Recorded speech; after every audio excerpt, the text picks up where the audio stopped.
Good morning, it's Doug for Vermont Hoya. It's the middle of November 2018 and welcome to a visit with myself and Hoya micrantha.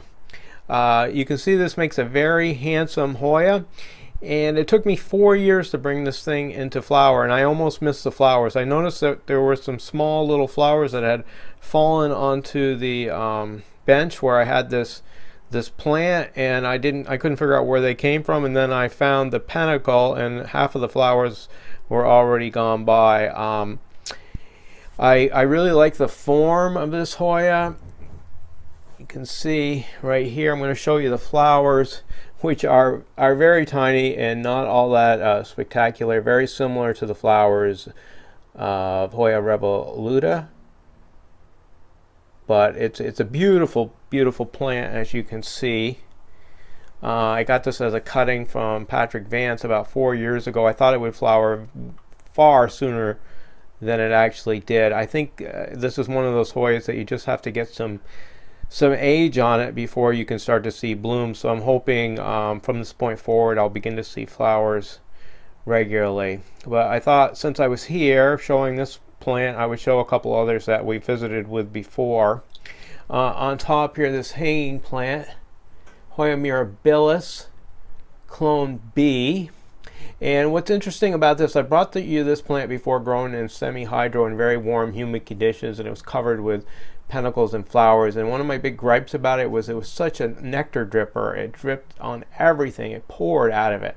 But when this is grown in a regular house, that doesn't seem to be a factor. It's much drier up there, and the nectar doesn't seem to fall or drip from it. And what's interesting is this plant is grown, it's November in Vermont in a northwest window. It's practically dark all the time, and yet this plant has got multiple panicles full of buds. This one here is just starting to go by with the flowers. Here's one that's just starting to open. But look at that. This has become one of my favorite little plants. I really can't recommend it highly enough, especially now that I know that if it's grown in just regular house conditions, that the nectar dripping really isn't a factor. And then finally, I want to show you Hoya soligamiana. This is one of my favorite Philippine Hoyas. Brought you this before. I took my original plant, cut it all up into little tiny pieces, and sold it all off, and I kept the worst one. Didn't really care that much if it lived or died, but it liked me, I guess, more than I thought, and it's done actually very well. So you can see these flowers right here. They're really colorful, beautiful flowers.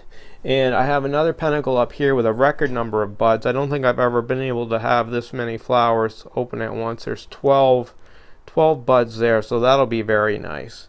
So definitely one of my favorite Philippine Hoyas. Just a great plant. And that's it. I just wanted to show you these 3 Hoyas, and I'll be back really soon with more great plants. Thanks again for watching.